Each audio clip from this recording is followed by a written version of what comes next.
आपका दिमाग, आपका माइंडसेट, आपका मूड। कई बार हमारा मूड सही टाइम पे गलत फैसले लेने पे तुल जाता है। जब हमको मेहनत करनी थी, काम करनी थी, एग्जाम की प्रिपरेशन करनी थी या फिर अपने करियर पर, प्रोफेशन में बहुत ज्यादा ध्यान देना था, बस उसी वक्त इसको आलस करने का मन करता है और प्रोक्रेस्टिनेशन करने का मन करता है। कई बार हमारा दिमाग सिर्फ मजे करना चाहता है, एंजॉयमेंट करना चाहता है, थोड़ा सा भी प्रेशर हुआ, दबाव हुआ, इसको भाग कर कहीं चले जाना है। हमारा जो दिमाग है वो गुस्सा भी यही करता है, प्यार भी यही करता है, शांत भी यही रहता है।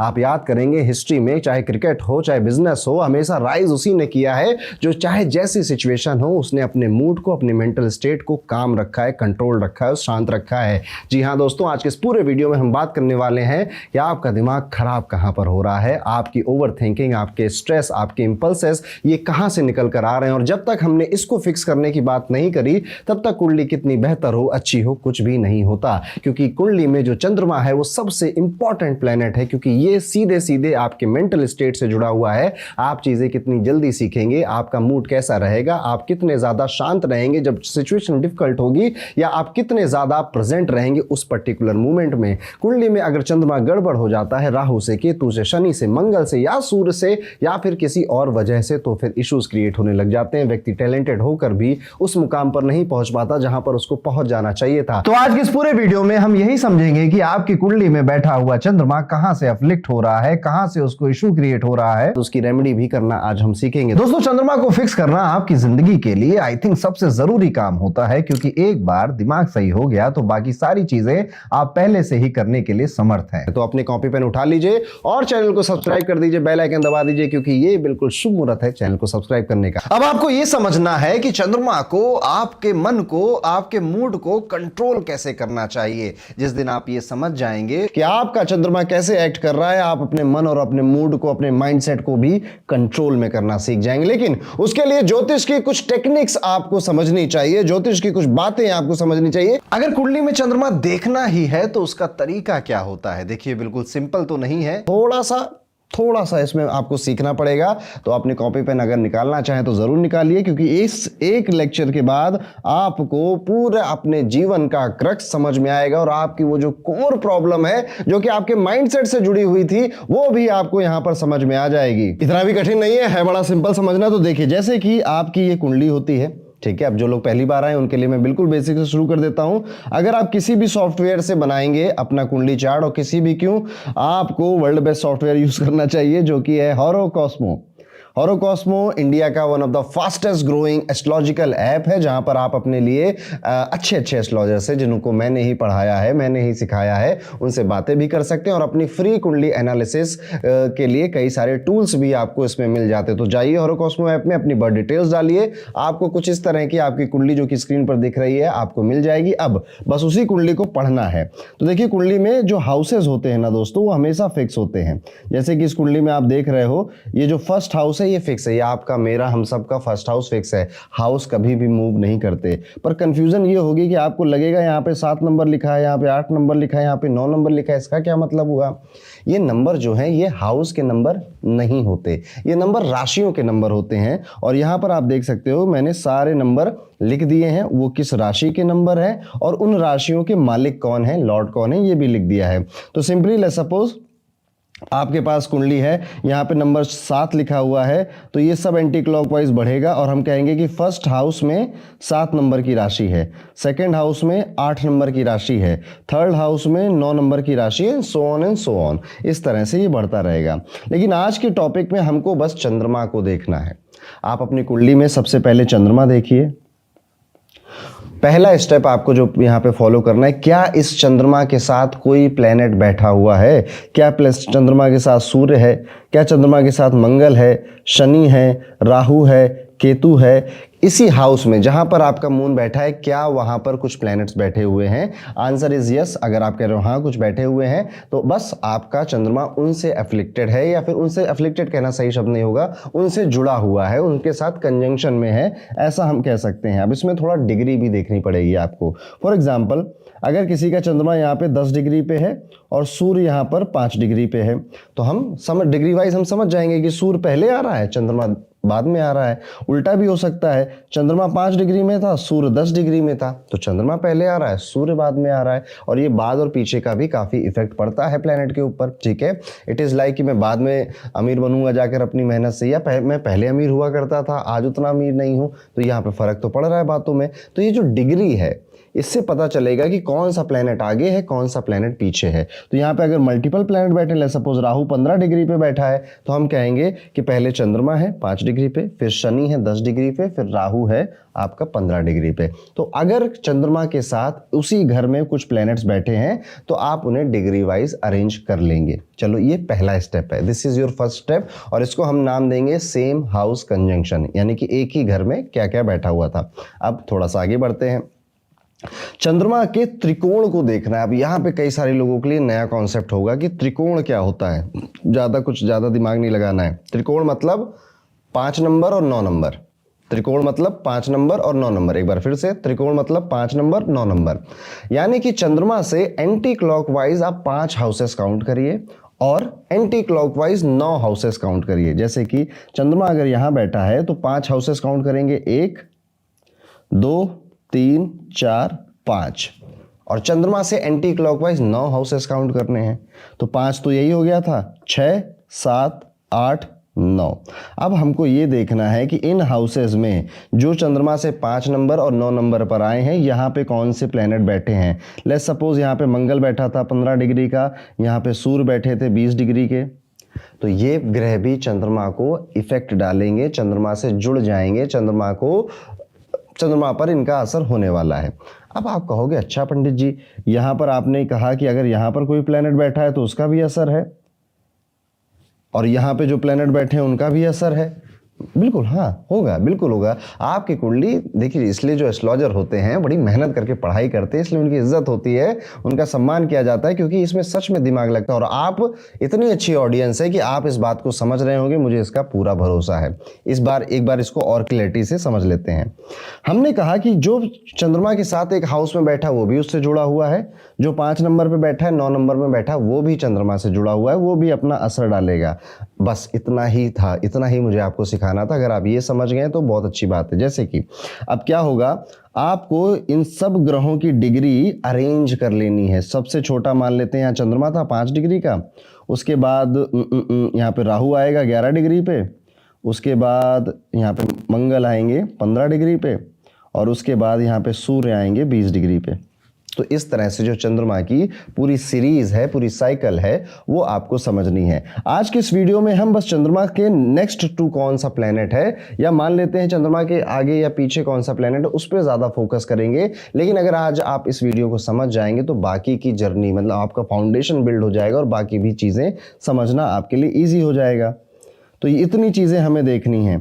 एक चीज़ चलिए मैं आपको ऐसे बोनस के तौर पे बोल दे रहा हूँ, आप चाहें तो आप देखें, आप चाहें तो ना देखें, ठीक है। इट इज़ लाइक कि चंद्रमा से दूसरे घर में कौन है और चंद्रमा पे दृष्टि किसकी आ रही है, वो भी सिर्फ 7वीं दृष्टि, यानी कि चंद्रमा से अपोजिट हाउस में कौन बैठा है। लेट्स सपोज अगर किसी का मून यहाँ बैठा है तो उसके अपोजिट हाउस में क्या कोई प्लैनेट बैठा है, और क्या उससे दूसरे हाउस में कोई प्लैनेट बैठा है। ये ऑप्शनल है, आप चाहें तो देख लीजिए। अगर आपको ज्योतिष में बहुत मजा आता है तो आप देखिएगा, अदरवाइज मैंने पहले जो 2-3 चीजें आपको सिखाई हैं, आज का वीडियो आपको उसमें भी काफी कुछ समझ में आ जाएगा।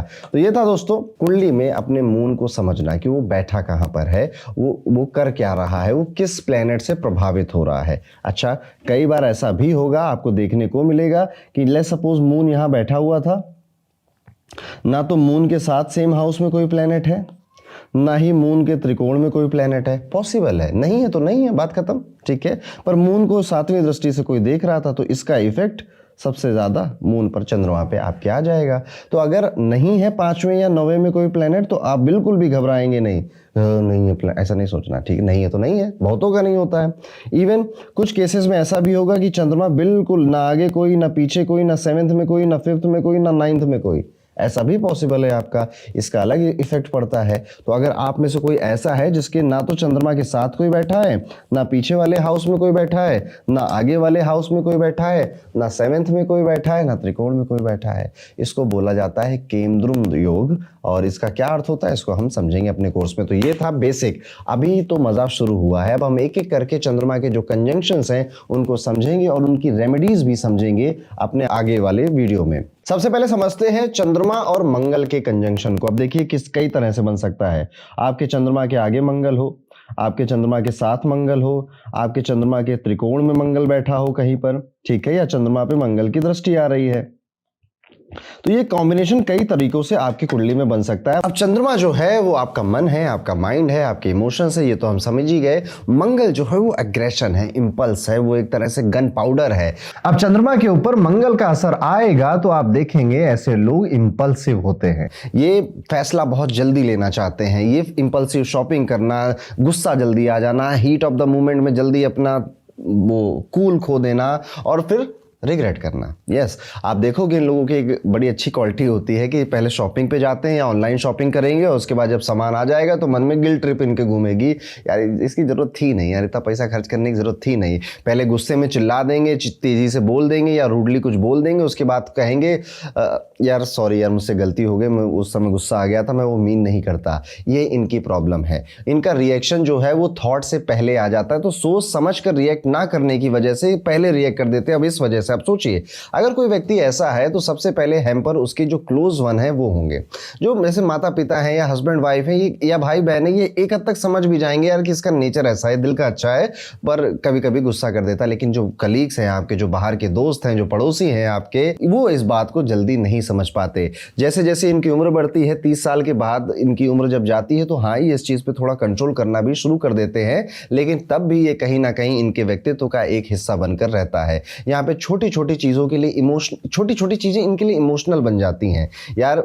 जैसे कि लेट्स सपोज कोई बच्चा है, वो उसके बड़ा भाई उसके मैगी छीन के खा गया, वो रोने धोने लग गया, बात छोटी ही है। अब ये तो मैंने बच्चे का एक एग्जाम्पल दिया, आप कई सारे जगहों पर इस एग्जाम्पल को दे सकते हो। इवन ये वही लोग हैं जो बहुत जल्दी डिफेंसिव हो जाते हैं, यानी कि अगर आपने इनको कोई समझाया या इनको कुछ अपना क्रिटिसिज्म दिया, कोई फीडबैक दिया, तो ये डिफेंसिव हो जाएंगे। वहां पर डिफेंसिव होने का मतलब ये है कि ये अपने पक्ष में बातें तुरंत बोलने लगेंगे और अपने आप को ब्लॉक कर देंगे कि नहीं नहीं सुनना मुझे ये सब तुम्हारी बातें, ठीक है, मुझे प्रोवोक मत करो, ठीक है। ये लोग मुझे प्रोवोक करना चाहते हैं।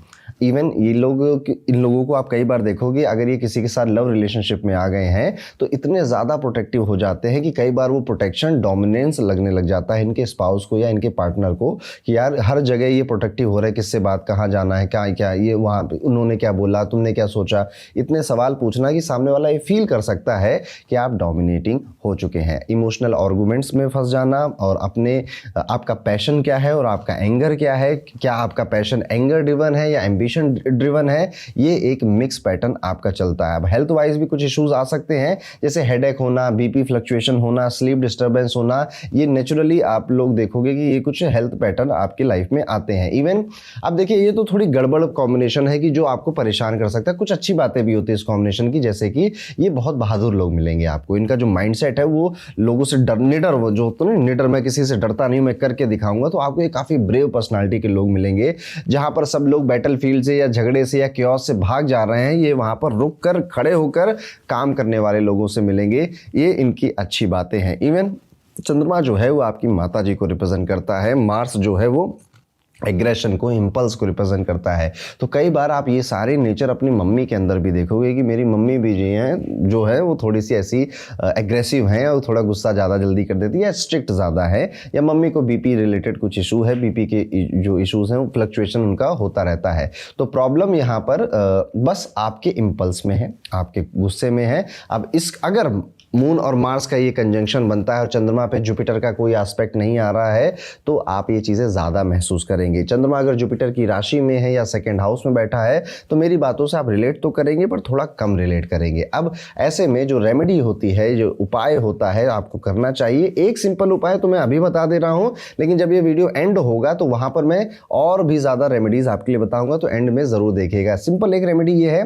क्योंकि आपका जो माइंड है ना, आपका जो दिमाग है वो भागने दौड़ने, एग्रेशन, एंगर, इन सब में काफ़ी लिप्त रहता है, इंपल्स में काफ़ी रहता है, आपको इस एनर्जी को चैनलाइज करना है अपने ऊपर, अपने प्रोफेशन में, अपने काम में। क्योंकि देखिए एक्चुअली में ये कॉम्बिनेशन आपके लिए एक ब्लेसिंग बन सकता है, और अगर ब्लेसिंग नहीं बन रहा है तो ये आपके लिए एक कर्स भी बन सकता है। कुछ नहीं करना है, आप बस अपने आप को फिजिकली एक्टिव करना शुरू कर दीजिए। आप सीढ़ियाँ ऊपर नीचे चढ़िए, योगा करिए, प्राणायाम करिए, आप भाग दौड़ करिए, जिम जाइए, एक्सरसाइज करिए। आप अपनी जो एनर्जी है, जो बॉडी की एनर्जी है, उसे कूल डाउन। जब भी आपको गुस्सा आए तो थोड़ा सा 4 चक्कर पार के लगा के आ जाइए, ये सही तरीका है। 1 महीने, 2 महीने, 3 महीने इसको करके देखेंगे, उसके बाद आपको समझ में आएगा कि आप जो अपनी एनर्जी है उसे सही तरीके से चैनलाइज करने लग गए हैं। मून और मार्स के कॉम्बिनेशन में ये भी देखने को मिलता है कि अगर ये व्यक्ति ये सारी काम ना करे जो अभी मैंने बताए हैं आपको, तो इसकी जो फेस है उस पर पिंपल्स आना, एक्ने आना, स्किन रैशेस आना, ये भी एक कॉमन प्रॉब्लम बन जाती है। तो ये था दोस्तों आपका चंद्रमा पे अगर मंगल का प्रभाव आ रहा है, मून पे मार्स का प्रभाव आ रहा है, तो व्यक्तित्व कैसा होता है या थॉट प्रोसेस कैसा होता है। अब अपने अगले कॉम्बिनेशन की तरफ चलते हैं। अगला कॉम्बिनेशन हमारा है चंद्रमा और बुध का कॉम्बिनेशन, मून एंड मरकुरी का कॉम्बिनेशन। बड़ा यूनिक कॉम्बिनेशन है। अब देखिए ये कई तरीकों से आपके चार्ट में बन सकता है। जैसे मून के सामने मरकुरी बैठा है, मून के साथ मरकुरी बैठा है, मून से 5 हाउस आगे मरकुरी बैठा है, या मून से 9 हाउस आगे मरकुरी बैठा हुआ है, मून से 1 हाउस आगे मरकुरी अगर बैठा हुआ है, तो ये कॉम्बिनेशन कई तरीकों से आपके चार्ट में कुंडली में बन सकता है। अब ये जो मून और मरकरी का कॉम्बिनेशन है दोस्तों, ये देखने को थोड़ा सा कम मिलता है, लेकिन बहुत ज़्यादा व्यक्ति को परेशान कर सकता है या व्यक्ति को बहुत राइज भी दिलवा सकता है। इसको थोड़ा ध्यान से समझने की कोशिश करेंगे। ये कॉम्बिनेशन बोलता कम है, सोचता ज़्यादा है। ये कॉम्बिनेशन एक बात पर बार बार अपने दिमाग में उसे रिप्ले करता है एंड अपने आप को हमेशा डेडलाइन की तरफ जाने देता है। यानी कि कोई काम है, पढ़ाई करनी है, एग्जाम है, कोई काम एग्जीक्यूट करना है, कर लेंगे अभी मजे करते हैं, अभी कर लेंगे, अभी मजे करते हैं। ये इस माइंडसेट के साथ होते हैं, और जब एकदम से डेडलाइन आ जाती है या काम अर्जेंट हो जाता है, तब इनकी बुद्धि चलती है कि अब तो करना ही पड़ेगा। ये एक्चुअली में प्रॉब्लम है, क्योंकि ये अगर आप किसी बिजनेस में हैं या आपका काम रोज रोज आपको कोई इंपॉर्टेंट काम करने होते हैं, तो हर दिन आप स्ट्रेस में रहते हैं कि अब जल्दबाजी में काम निपटाना पड़ेगा, अब जल्दबाजी में काम निपटाना पड़ेगा, क्योंकि आपके पास फ्री टाइम था। और जब आपके पास फ्री टाइम था, आप उस टाइम में वो काम कर सकते थे, आपने नहीं किया। उस टाइम में आपने रील्स देखी, आपने यूट्यूब वीडियो देखा, दोस्तों के साथ गेड़ियां मारी, मूवीज देखी आपने। तो मून मरकुरी का कॉम्बिनेशन यहां पर परेशान कर सकता है। कन्वर्सेशन खत्म होने के बाद भी ये एनालाइज करते रहते हैं, लोग किस तरह से बोल रहे हैं, लोगों का चेहरा, लोगों के कपड़े एनालाइज करना, बहुत दिमाग दौड़ाते हैं ये लोग, और लोगों को जज कर लेना बहुत जल्दी, ये भी इनकी एक आदत होती है। रात को इनका जो माइंड है उसका स्विच कभी ऑफ ही नहीं होता। जैसे जैसे रात होती है ना, रात को इनको लगता है ना कि रात तो मेरी है, रात में अब मैं दुनिया के शोर शराबे से, ये काम से, ये जिम्मेदारियों से, रिस्पॉन्सिबिलिटी से अलग हो चुका हूँ। अब रात में मैं अपने आप को समय दूंगा, ओवर थिंकिंग करूंगा, या तो एंजाइटी को एक्सपीरियंस करूंगा, एक नर्वस एनर्जी की कल बहुत काम है, कल क्या करूं, कैसे छुट्टी मार दूं, कैसे टाल दूं, या मैं मूवीज देख के टाइम पास करूंगा, या मैं फोन चलाकर टाइम पास करूंगा।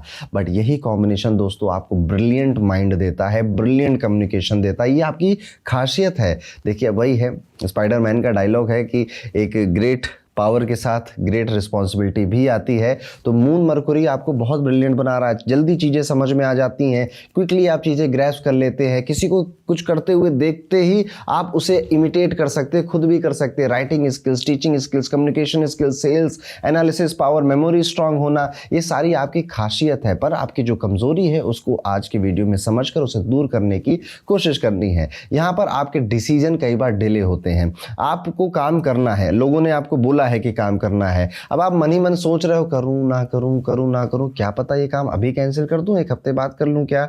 अब ये करते करते आप डिसीजन नहीं ले पाते, डिसीजन डिले होते हैं, मेंटल एग्जॉशन को आप एक्सपीरियंस करते हैं, इमोशनल कंफ्यूजन को आप एक्सपीरियंस करते हैं। ये लोग ना अपनी जो फीलिंग्स है उसे बहुत ज़्यादा फील नहीं कर पाते। आप देखोगे ना कि कई बार मून मरकुरी के कॉम्बिनेशन में कि ये व्यक्ति कहेगा कि मुझे भावनाएं फील नहीं हो रही हैं, मुझे उतना ज़्यादा प्यार नहीं आ रहा है, या उतना ज़्यादा रोना नहीं आ रहा, उतना ज़्यादा दुख नहीं महसूस हो रहा है, उतना ज़्यादा डर नहीं लग रहा है। ऐसा नहीं कि इमोशन लेस होते हैं, बस राइट टाइम पे राइट इमोशन नहीं आते, जब नहीं आने चाहिए थे तब इनको वो इमोशंस एक्सपीरियंस कर रहे होते हैं। तो इस तरह से जो इनका इमोशनल पार्ट है वो कहीं ना कहीं वीक होता है, और ये लोग इमोशनल गलतियां भी कई बार करते हैं। कई बार ये लोग जाने अनजाने में ऐसी बातें बोल देते हैं, ऐसा कुछ कह देते हैं, सामने वाला हर्ट हो जाता है, सामने वाला कहता है कि क्या तुम मुझे हर्ट करने के लिए बोल रहे हो, क्या तुमने यही बोला था, तो तो ये कहते हैं हाँ मैंने यही बोला था, अब और वो ज़्यादा हर्ट हो जाता है। तो कई बार क्या बोलना है क्या नहीं बोलना है जिससे सामने वाला हर्ट ना हो, ये भी नहीं एक्सपीरियंस समझ पाते हैं। मून मरकुरी का कॉम्बिनेशन अगर बीच में कहीं शनि आ जाए, शनि का प्रभाव इन दोनों प्लैनेट में से किसी एक के ऊपर आ जाए, या राहु का प्रभाव इन दोनों प्लैनेट्स में से मून और मरकुरी में किसी एक के ऊपर आ जाए, तो ये एडिक्शन की तरफ भी ले जाता है। इवन वीनस भी एडिक्शन की तरफ ले जाता है। शुक्र का प्रभाव भी इन दोनों में से किसी में आया है। और ये व्यक्ति देखिए, मून मरकुरी में व्यक्ति को ना मजे करने हैं, एंजॉय करना है। मून माइंडसेट है, मरकुरी बच्चा है, उसको मजे करने, एंजॉयमेंट का प्लेनेट है। तो इनको ना ज्यादा काम करना नहीं है, ये लोग ज्यादा स्ट्रेस नहीं ले पाते, ये लोग ज्यादा चिंता नहीं कर पाते। जब स्ट्रेस होने लग जाता है ना तो ये इनकी सांसें रुक जाती हैं और ये भागने की कोशिश करते हैं। इसलिए अगर मून मरकुरी का कॉम्बिनेशन है, किसी रिलेशनशिप में ये व्यक्ति है और इसकी लड़ाई झगड़ा हो गया या फिर इसका पार्टनर इसको काफी स्ट्रेस दे रहा है, तो ये सह नहीं पाएगा, ये उस जगह को छोड़कर भाग जाएगा, या फोन काट देगा, डीएनडी लगा देगा, अभी ये एयरप्लेन मोड लगा देगा। ये इसका व्यवहार है, इसको कुदरत ने ऐसा ही बनाया है। अब एक रेमेडी तो मैं यहाँ पर आपको बता दे रहा हूं, लेकिन वीडियो जब एंड होगा तो कुछ और अच्छी रेमेडीज भी, एस्ट्रोलॉजिकल रेमेडीज भी हम आपको बताएंगे, और आप हमें कमेंट कर जरूर बताना कि आपने मून मरकुरी में कितने कॉन्सेप्ट से रिलेट किया। तो रेमेडी बस सिंपल है कि आपको बस ये कोशिश करनी है कि या तो आप किसी वेल विशर को अपने साथ रखो जो कि आपको बार बार टोक सके कि काम अभी करना है, काम अभी करना है, अभी करो। आप अपने आप का रूटीन बनाओ, लेकिन हाँ आप रूटीन तो पहले भी बना चुके, आप उसे फॉलो नहीं कर पाओगे। यहाँ पर आपको कोशिश करनी चाहिए जो कि रात में अगर आप टाइम से सोने का अपना प्रबंध कर लो कि कुछ भी हो जाए इस दुनिया में, मैं रात में एक्स टाइम पर सो ही जाऊंगा, no movie no nothing and कुछ भी मुझे अपने आप को डिस्ट्रैक्ट नहीं करना है। सुबह टाइम से उठ जाओ, ठीक है, भगवान सूर्य को जल चढ़ाने लग जाओ, क्योंकि ये जो सूर्य है जब आप इसको जल चढ़ाने लग जाते हो वो भी मॉर्निंग टाइम में, तो ये डिसिप्लिन क्रिएट करता है। और मून मरकुरी को सबसे बड़ी चीज़ डिसिप्लिन की ही चाहिए, अदरवाइज ये लोग वहमी हो जाएंगे, इनको कई तरह के वहम होंगे, लगेगा कि मुझे नज़र लग गई है, लगेगा कि मेरी कुंडली खराब है, इस वजह से मुझे ऐसा कुछ हो रहा है, वैसा कुछ हो रहा है। देखिए, कुंडली को ब्लेम करना ना इस दुनिया का सबसे आसान काम है। मैं एस्ट्रोलॉजर हूँ, मैं फिर भी ये बात आपको कह रहा हूँ, कुंडली को ब्लेम करना बहुत आसान है कि मेरी कुंडली में तो राहु बैठा है, शनि है, शनि की 7.5 चल, इस वजह से मेरा काम नहीं हो रहा है। ज्योतिष को समझना है आपको ब्रिलियंट माइंड भी तो दिया ना इस मून मरकुरी ने, उसका तो यूज़ भी कर रहे हो आप अपनी लाइफ में। कम समय में ज़्यादा जल्दी पढ़ लेते हो, ज़्यादा जल्दी सीख लेते हो, वो भी तो फ़ायदा उठा रहे हो। तो कमज़ोरियाँ भी दी हैं, कमज़ोरियों को आपको मास्टर कर लेना, उनको रिप्लेस करना है और आपकी जो स्ट्रेंथ है उसको बढ़ाते रहना। तो ये था मून मरकुरी का कंजंक्शन। अब हम चलते हैं अपने नेक्स्ट कंजंक्शन की तरफ, यानी कि अगर आपकी कुंडली में चंद्रमा के ऊपर जुपिटर का प्रभाव आ रहा है तो इसका क्या अर्थ है। ऐसे आपको आमतौर पे तो लगेगा ना कि जुपिटर का है तो अच्छा ही होगा, बात भी सही है आपकी। ले सपोज मून यहाँ बैठा है, जुपिटर इसके साथ बैठा है, या एक हाउस आगे बैठा है, या फिर चंद्रमा से 5 घर आगे जुपिटर बैठा है, या चंद्रमा से 9 घर आगे जुपिटर बैठा है, या चंद्रमा पे दृष्टि डाल रहा है जुपिटर, वो भी 7वीं दृष्टि। इनमें से कोई भी कॉम्बिनेशन आपका कैसा भी बन सकता है। अब चलिए इसको समझते हैं मून एंड जुपिटर को। ये लोग इमोशनली मैच्योर होते हैं काफ़ी, और आप इनको पाएंगे कि ये लोग पढ़ने लिखने में, ज्ञान देने में, ज्ञान लेने में भी काफ़ी यकीन रखते हैं, और आपको ये बैलेंस्ड दिखेंगे, बड़े दिल वाले दिखेंगे आपको। फॉरगिविंग नेचर इनका काफ़ी ज़्यादा होता है, लोगों को माफ़ कर देते हैं, और ये किसी रिलीजन में या किसी टॉपिक पे बड़ा विश्वास रखते हैं, फेथफुल लोग होते हैं। यानी कि अपने इनके घर में जो भी धर्म या रिलीजन माना जाएगा ये उसको पूरी ज़िंदगी मानने में विश्वास रखेंगे। ये लोग एडवाइस लेने आते हैं, इनको जब भी लगता है कि मुझे एडवाइस की ज़रूरत है तो बिल्कुल ईमानदारी से आएंगे और सजेशन मांगेंगे, और जब इनको लगेगा कि कोई इनसे एडवाइस लेना चाहता है तो उसको भी देंगे। इमोशनल एक कामनेस इसमें देखने को मिलती है। स्पिरिचुअल और मॉरल आउटलुक भी इनका काफ़ी अच्छा होता है। तो ये कॉम्बिनेशन कहीं ना कहीं एक अच्छा कॉम्बिनेशन, लेकिन थोड़ी बहुत प्रॉब्लम भी इस कॉम्बिनेशन में। वो क्या प्रॉब्लम है, ये लोग बहुत ज़्यादा और बहुत जल्दी भरोसा कर लेते हैं लोगों के ऊपर। इनको लगता है कि हर कोई इन्हीं की तरह बैलेंस्ड है, हर कोई इन्हीं की तरह अच्छा आदमी है, सब कुछ ठीक हो जाएगा, ये वाला एक माइंडसेट इनका रहता है। जब इनकी रिलेशनशिप में लड़ाइयाँ भी होती हैं ना तो ये यही कहते हुए मिलते हैं, ठीक हो जाएगा, अरे इतनी टेंशन मत लो, सब ठीक हो जाएगा। इनका पार्टनर कहता भैया तुम पिछले 4 साल से सब ठीक हो जाएगा कह रहे हो, आज तक वो ठीक हुआ नहीं है। सामने से रेड फ्लैग दिख रहे होते हैं इनको अपने रिलेशनशिप में, पर ये उसे इग्नोर कर देते हैं। इमोशनल बाउंड्रीज इनकी थोड़ी कमज़ोर होती हैं। ये लोग पेन को भी फिलॉसफी बना देते हैं कि यार रिलेशनशिप में तो ये सब होता ही है ना, एक हस्बैंड और वाइफ तो झगड़ा करते ही है ना, इसमें कौन सी बड़ी बात हो गई। अरे करते हैं, बिल्कुल करते हैं, पर हर दिन थोड़े करते हैं, 365 दिन थोड़े करते हैं, है ना, कभी कभी अच्छे दिन भी जाते हैं, ये इस बात को भूल जाते हैं। तो कहीं ना कहीं जो पेन है, जो दर्द है, उसे ग्लोरीफाई करने की एक आदत पड़ सकती है आपको।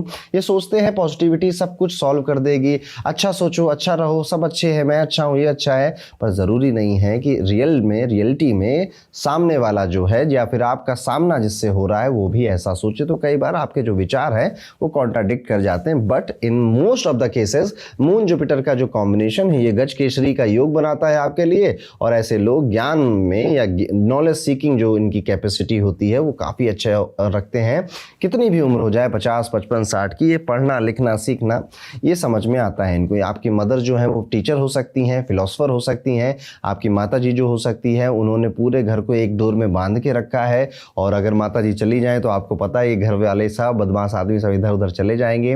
माता जी आपके लिए लकी भी बहुत रही हैं, भाग्यशाली भी बहुत रही हैं। आपकी माता बहुत रिलीजियस हैं और उनका जो रिलीजियस टेम्परामेंट है वो हमेशा से ऐसा था, आगे भी ऐसा रहेगा। आपकी माता जी जो है वो किसी रिलीजियस फैमिली से बिलोंग करती हैं, जैसे उनके पिताजी या तो गुरुद्वारे में सेवा बहुत करते हैं, मंदिर में सेवा बहुत करते हैं, इस तरह का भी कुछ रह सकता है। तो मून जुपिटर बाकी सभी कॉम्बिनेशंस में मैं कहूँगा सबसे लेस हार्मफुल है और बहुत अच्छा कॉम्बिनेशन अगर आपको ये मिला है, आप इससे ब्लेस्ड है। इवन जैसे आज के वीडियो में मैं moon Rahu, moon Ketu, moon Mars सब समझा रहा हूँ, लेकिन अगर इस कॉम्बिनेशन में जुपिटर की दृष्टि आ रही है तो भी आप बहुत ज़्यादा बातों से मेरी रिलेट नहीं करेंगे। तो ये था मून जुपिटर मेरी तरफ से। आपने कितनी बातों से रिलेट किया कमेंट करके जरूर बताइएगा। वीडियो में आगे बढ़ते बात करते हैं मून और वीनस के कॉम्बिनेशन की तरफ, चंद्रमा और शुक्र का कॉम्बिनेशन। तो देखते हैं, अगर आपका चंद्रमा यहाँ बैठा है, वीनस इसके साथ बैठ जाए, डिग्री वाइज क्लोज हो, वीनस एक हाउस आगे बैठा हो, वीनस त्रिकोण में बैठ जाए, या फिर वीनस की दृष्टि आ जाए चंद्रमा के ऊपर, इनमें से किसी भी कॉम्बिनेशन में मैं जो बताने वाला हूं आप मेरी बातों से रिलेट कर सकते हैं। जैसे कि जो चंद्रमा है वो आपका मन है, आपके इमोशंस है, आपका माइंडसेट है। जो शुक्र है वो कंफर्ट है, लग्जरी है, आपका स्पाउस है। ये कॉम्बिनेशन सिंपल एक बात बोलता है, जहां कंफर्ट है वहीं पीस है। मुझे अपनी लाइफ में ना कंफर्ट बहुत चाहिए, अच्छे कुर्सी चाहिए, अच्छे रिक्लाइनर चाहिए, अच्छे सोफे चाहिए, अच्छा बेड चाहिए और पूरा फ्री टाइम चाहिए एंजॉय करने के लिए। इन लोगों के दिमाग में ये चलता रहता है। जैसे अगर आप ये वीडियो देख रहे हैं तो आप यही सोच रहे हैं कि वीडियो ख़त्म होने के बाद मैं मूवी देखने जाऊँगा या दोस्तों से मिलने जाऊँगा या फिर वो सीरीज़ OTT बच गई है उसको कंप्लीट करूँगा, यार नई दुकान खुली वहाँ पर खाने जाऊँगा, गर्लफ्रेंड से बात करने जाऊँगा। इनके दिमाग में बस कंफर्ट और एंजॉयमेंट ज़्यादा चलता है, और हर दिन हर समय ये हर समय तो कहना ज़्यादा हो जाएगा, और मोस्ट ऑफ द टाइम में ये एंजॉय ही करना चाहते हैं। इनको रिलेशनशिप, खूबसूरत चीज़ें, खाने पीने की चीज़ें, जहाँ पर आनंद आए, नए नए प्लेजर मिले, इनको एंजॉयमेंट मिले, ये सब बहुत पसंद आते हैं और लोगों से, बाकियों से थोड़ा ज़्यादा भी पसंद आता है। जैसे बाकियों के जीवन में काम भी है, करियर भी है, सब कुछ है, टेंशन भी है, ये कह रहे हैं बताओ एंजॉय करते हैं। इनके दिमाग में जैसे मून मरकुरी में था वैसा ही कुछ इनके में चलता रहता है। कंफर्ट इनका सबसे पहली प्रायोरिटी होती है। ऐसे लोग जब भी इमोशनल होते हैं तो खाने लग जाते हैं, इमोशनल ईटिंग इनकी शुरू हो जाती है। रिलेशनशिप में बहुत ज़्यादा डिपेंडेंट हो जाते हैं कि मेरी खुशी, मेरी हैप्पीनेस टोटली रिलेटेड हो गई है मेरे गर्लफ्रेंड से, बॉयफ्रेंड से, या मेरे हस्बैंड से या वाइफ से। टोटली अपने पार्टनर पे, स्पाउस पे डिपेंडेंट हो जाना। साफ सफाई, सुंदर चीज़ें, एस्थेटिक, पेंटिंग, नए और कलरफुल चीज़ों का ऑब्सेशन होता है इनको। इनका नेचर अगर आप देखोगे तो काफ़ी लविंग नेचर ही है, प्यार से बातें करना, प्यार से लोगों के साथ रहना।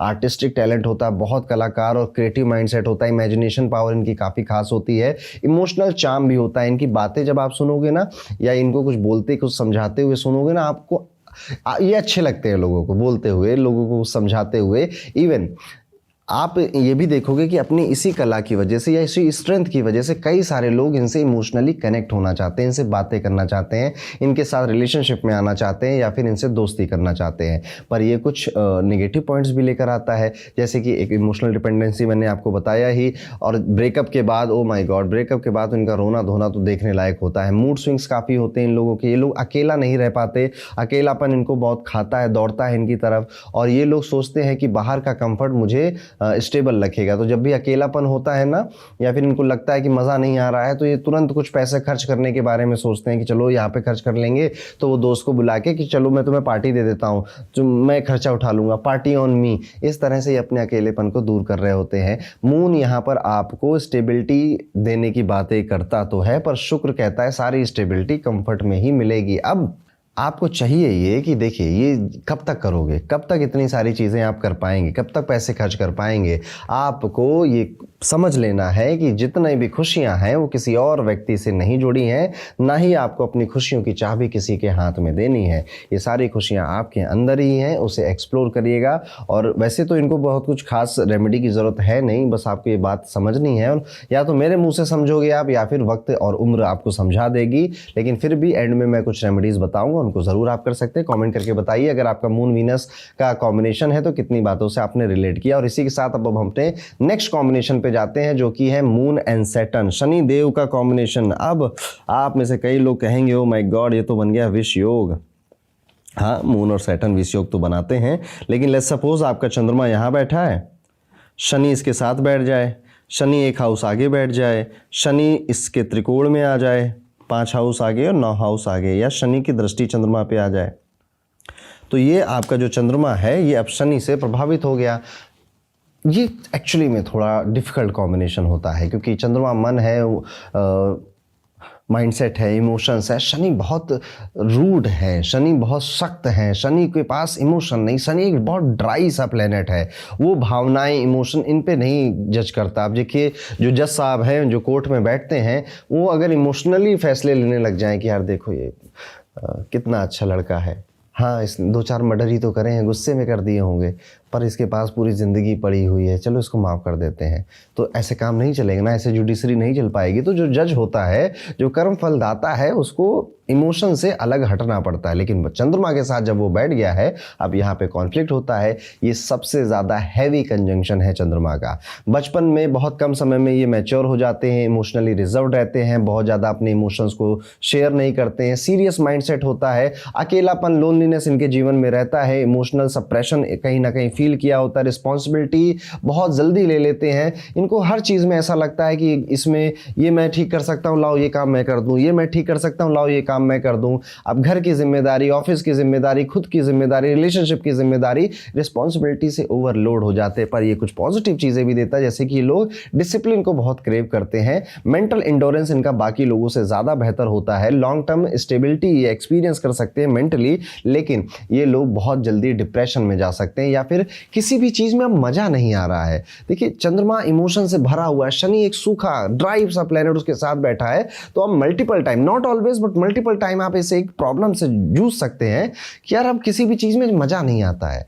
अब ना मूवीज देखने में, ना घूमने फिरने में, ना मम्मी के साथ बातें करने में, ना गर्लफ्रेंड के कॉल में, किसी में उतना आनंद नहीं आ रहा है। हाँ, कुछ दिन बाद ये ठीक भी हो जाता है, लेकिन फिर से ये इमोशन जो है ये वापस आ सकता है। कई बार ये लोग इमोशनली बहुत कोल्ड हो जाते हैं, और ये इनके जो आसपास वाले लोग हैं वो बताएंगे। बात करना बंद तो बंद एकदम। सामने वाला कह रहा है यार हमने 1.5 साल 2 साल एक साथ बिताए, इतने अच्छे से बातें कर रहे, तो तुम तो एकदम से गायब हो गए, एकदम से कोल्ड बिहेवियर करने लग गए मेरे सामने। और सबसे जो प्रॉब्लम देती है इस कॉम्बिनेशन की, वो है सेल्फ ब्लेम।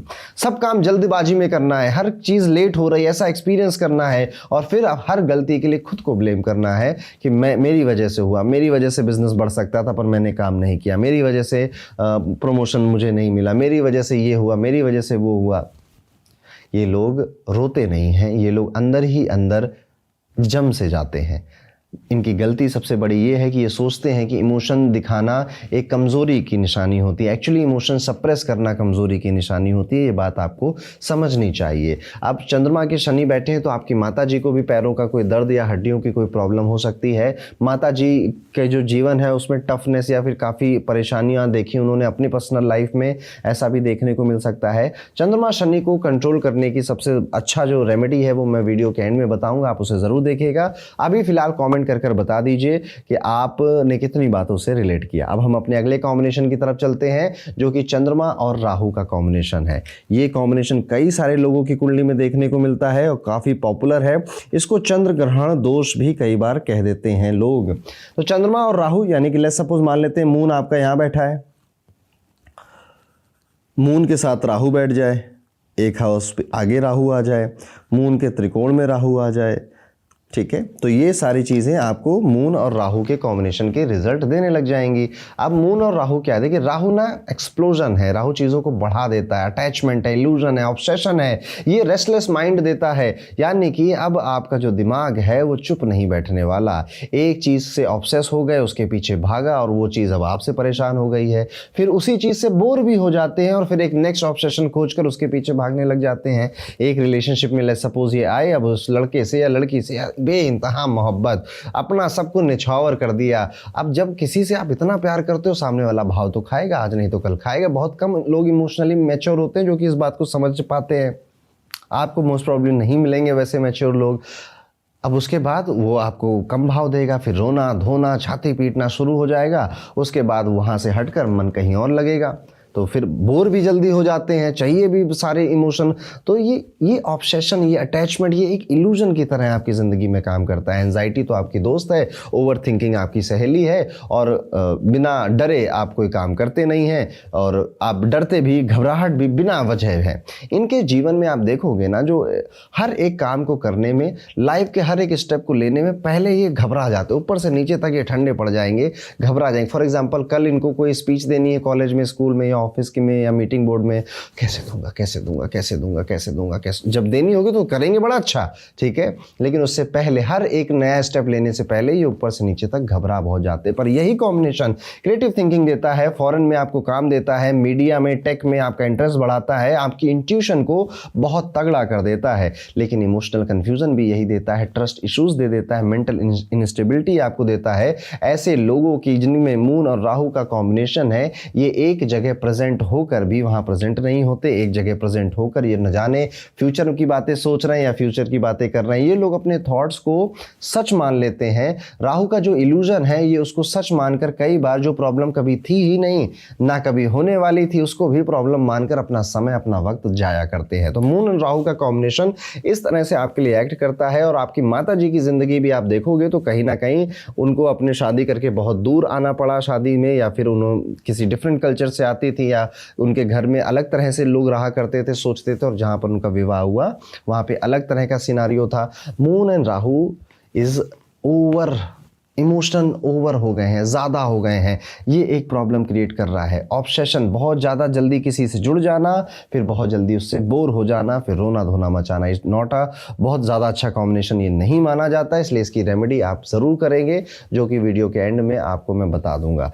और आपने मून राहु से कितनी बातें रिलेट करी, कमेंट कर जरूर बताइएगा। अब चलते हैं अपने नेक्स्ट कॉम्बिनेशन की तरफ, जो कि मून और केतु का कॉम्बिनेशन है।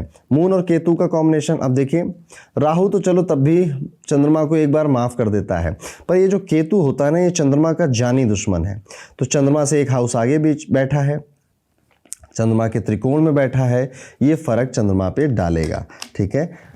चंद्रमा से 7वें में नहीं डालेगा, यहाँ पे याद रखिएगा, क्योंकि एक बार अगर केतु आ गया चंद्रमा के पास तो राहु को हम काउंट नहीं करेंगे, एंड वाइस वर्सा। अगर राहु आ गया तो केतु को काउंट नहीं करेंगे, एक टाइम पे एक ही प्लेनेट को हम काउंट करेंगे। अब मून जो है वो इमोशंस है, उसे अटैच होना है, और केतु बिल्कुल डिटैच है। इमोशंस यही तो होते हैं, मम्मी से इमोशनल है, मम्मी की बातों से इमोशनल है, कोई अपने काम से इमोशनल है, कोई अपने ड्रीम के सपनों के साथ इमोशनल है। केतु डिटैचमेंट की बात है, छोड़ो हटाओ ये सब, कटो। केतु बिल्कुल डिफरेंट है। ये लोग शांत रहते हैं पर इनका दिमाग कभी शांत नहीं रहता। ये केतु आपके माइंड को कभी भी शांत नहीं रहने देगा। कम रिएक्ट करते हैं पर इनके मन में एक भूचाल सा, एक बवंडर सा, एक भूकंप सा चलता रहता है। अलग रहना पसंद करते हैं, अपनी बातें लोगों को समझाते समझाते अब आप शायद थक चुके हैं और आपने ये मान लिया है कि मेरे जो इमोशन है वो कोई नहीं समझ पाएगा, इसलिए आप एक इमोशनल नमनेस को फील करते हैं। लेकिन हाँ, यही कॉम्बिनेशन आपको स्पिरिचुअल डेप्थ भी देगा, इंट्यूशन काफ़ी हाई कर देगा, इमोशनल इंडिपेंडेंस भी आपको देने की कोशिश करेगा। लेकिन आप अकेले पड़ेंगे, आइसोलेशन में आएंगे। आपको लोगों से कनेक्ट होने का मन तो बहुत कर रहा है, करता भी है, आप कोशिश भी शायद करते हैं, पर वो कनेक्शंस, वो उनमें कुछ ना कुछ इशू आ जाता है। लोग या तो आपसे जलने लगते हैं या चिढ़ने लगते हैं, और आप उनको समझाना चाहते हैं कि नहीं ऐसा कुछ नहीं है, लेकिन वो समझना नहीं चाहते हैं। लेकिन मून केतु है तो आपको कई सारे लोग मिलेंगे जो आएंगे, अपना दुखड़ा आपको सुनाएंगे, अपने जीवन की कहानी आपको सुनाएंगे, और ये भी कहेंगे कि आपसे बात करके अच्छा बहुत लगा। लेकिन आप जब यही सेम चीज़ें करने जाओगे तो कोई शायद इमोशनली अवेलेबल ही नहीं रहेगा।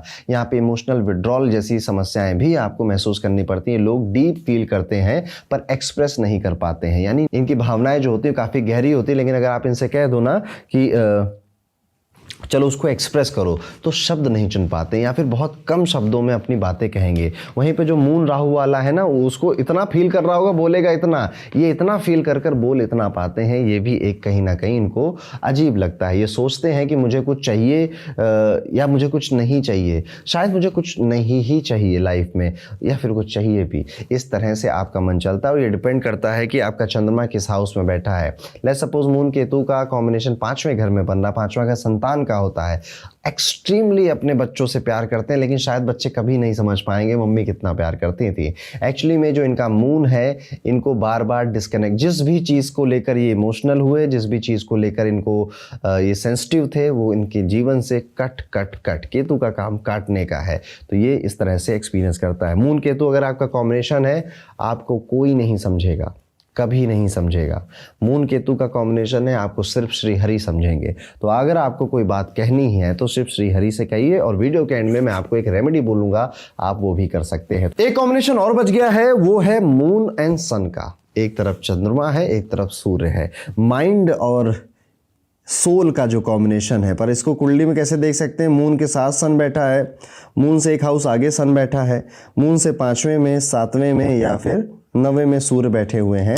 9th हाउस, चंद्रमा से ऐसे ऐसे काउंट करते जाइए जितने हाउसेस के मैंने नाम लिए। सूर्य के आसपास चंद्रमा होते हैं ना, तो देखो राजा साहब के पास ना कोई भी होता है तो बदमाशी कम करता है, यानी चंद्रमा को अफ्लिक्ट होने के कम मौके मिलते हैं। देखिए राजा साहब के सामने कोई नियम कानून तो तोड़ नहीं सकता, करप्शन तो कोई कर नहीं सकता, राजा साहब थोड़े स्ट्रिक्ट हैं। लेकिन जैसे जैसे आप देखोगे कि सूर्य से दूर जा रहा है चंद्रमा कुंडली में, वैसे वैसे ये चंद्रमा अपनी मनमानी करने लगता है। ये कॉम्बिनेशन दिखाता है कि सिंपल तो है ये व्यक्ति साइकोलॉजिकली, लेकिन ये काफी कॉम्प्लेक्स व्यक्ति है। ऐसे लोग कहते हैं कि मैं जो फील करता हूं बस वही सही है। इनकी जो माइंड और ईगो है ये मर्ज हो जाती है, और ऐसे लोग अपने विचारों पे काफी अडिग हो जाते हैं, जल्दी मानते नहीं हैं। इनकी विचारधारा बदलने के लिए आपको काफी ज्यादा मेहनत करनी पड़ेगी या काफी ज्यादा लॉजिक देने पड़ेंगे। अपनी बात पर अगर ये टिक गए ना, तो फिर इनको बातें बदलना काफी कठिन होता है। अपने इमोशनल परसेप्शन को ये सच मान बैठते हैं कई बार, और जो चीजें फील कर रहे हैं उसको ही ये चाहते हैं कि सब लोग इसी तरह से फील करें। अपनी फीलिंग्स को चैलेंज करना मुश्किल होता है इनके लिए, और इनकी यही सबसे बड़ी प्रॉब्लम है। ये लोग इमोशनली ज़्यादा फ्लेक्सिबल नहीं होते, और ज़्यादातर दूसरों के जो इमोशन है वो राइट टाइम पे समझ नहीं पाते हैं। एक बार जो समझना था, जो मानना था, जो मन में बनाना था, जो मन में बैठालना था, वो बना लिया, बैठा लिया। तो इससे सबसे ज़्यादा मुश्किल इनके रिलेशनशिप्स में होती है, और इनके रिलेशनशिप में जो इनके पार्टनर है वो ये शिकायत करते रहेंगे, और ये भी ये शिकायत करते रहेंगे, तुम मुझे समझते नहीं हो ना, तुम समझ नहीं पा रही हो मुझे, या तुम मुझे समझ नहीं पा रहे हो। इस तरह से आपकी जो माता जी हैं वो किसी अच्छे खानदान से, एक अच्छे घर से आई होंगी, उनके पिताजी गवर्नमेंट जॉब में या गवर्नमेंट से कनेक्टेड हो सकते हैं, या कुछ नहीं तो एक वेल टू डू फैमिली से कहीं ना कहीं माता जी आई होंगी। और माता जी का एटीट्यूड जो आप देखोगे वो एक रॉयल एटीट्यूड अभी भी होगा। अच्छी चीज़ें, बढ़िया चीज़ें, महंगी चीज़ें पसंद करने वाला, और मम्मी एक अथॉरिटी फिगर हो सकती हैं आपके घर में भी। अप्रिशिएशन के ये काफ़ी भूखे होते हैं। इनको ये चाहिए कि कोई आए और इनकी तारीफ कर दे कि सर क्या काम किया है सर आपने, या मैडम आप बिल्कुल बहुत अच्छी लग रही हैं, बहुत अच्छा काम किया आपने। इस तरह से ये एक इमोशनल हो जाते हैं जब इनको अप्रिशिएशन और ऑनेस्ट अप्रिशिएशन मिलता है। इनका नींद जब आती है, जब सोने के लिए जा रहे होते हैं, तो माइंड काफ़ी एक्टिव रहता है उस समय, एकदम से नींद नहीं आती है, और उस समय ये इंपॉर्टेंट डिसीजंस के बारे में सोच रहे होते हैं। ओवर थिंकिंग ज़्यादा नहीं करते ये लोग, लेकिन हाँ सेल्फ जस्टिफिकेशन करते हैं। जैसे दिन में कुछ हुआ था और बाकी 2-4 लोगों ने बोला कि तुमने गलत किया, तुमने सही किया, अब ये रात में सोचेंगे कि यार मैंने तो सही किया, पता है, क्योंकि इन लोगों को ये बात नहीं पता, मैंने इस वजह से ये किया। ये खुद को ही जस्टिफाई कर लेते हैं, इसलिए कोई भी एक्शन लेंगे, अपने आप को गुनहगार या अपनी गलती मानना एंड आई एम सॉरी बोलना इनके लिए थोड़ा कठिन होता है। ये लोग कमजोर नहीं है, एक्चुअली में काफी पावरफुल और काफी मजबूत लोग होते हैं। मैं हर्ट ना हो जाऊं, मुझे कोई कुछ कह ना दे, या फिर मेरे इमोशंस कहीं हर्ट ना हो जाएं, इसलिए ये अपने आप को इतना प्रोटेक्ट कर कर चलते हैं कि तो कई बार इनके आसपास वाले लोगों को लग सकता है कि काफी इगोइस्टिक है, घमंडी है, बट एक्चुअली में ये ऐसे होते नहीं है, बस अपने आप को प्रोटेक्ट कर रहे हैं। क्योंकि जब ये छोटे थे, बचपन में, कॉलेज में, कई लोगों ने इनको इमोशनली शायद फूल बनाया होगा, तो वो एक ट्रॉमा इनके सबकॉन्शियस में रहता रहता है। तो ये है मून और सन का कॉम्बिनेशन,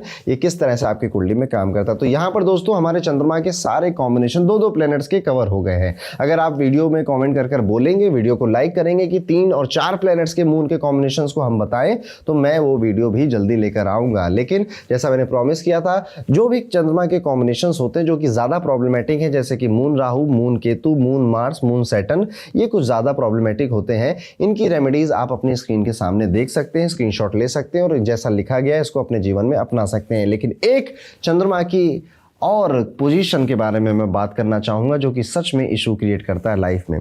जब आप किसी की कुंडली देखें और आपको उसकी कुंडली में जो चंद्रमा है वो बिल्कुल अकेला दिखाई दे, जैसे कि मान लेते हैं 4th हाउस में चंद्रमा बैठा है, हाउस कोई भी हो सकता है लेकिन ना आगे कोई, ना पीछे कोई, ना सामने कोई, ये क्या, ये चंद्रमा अकेला हो गया है।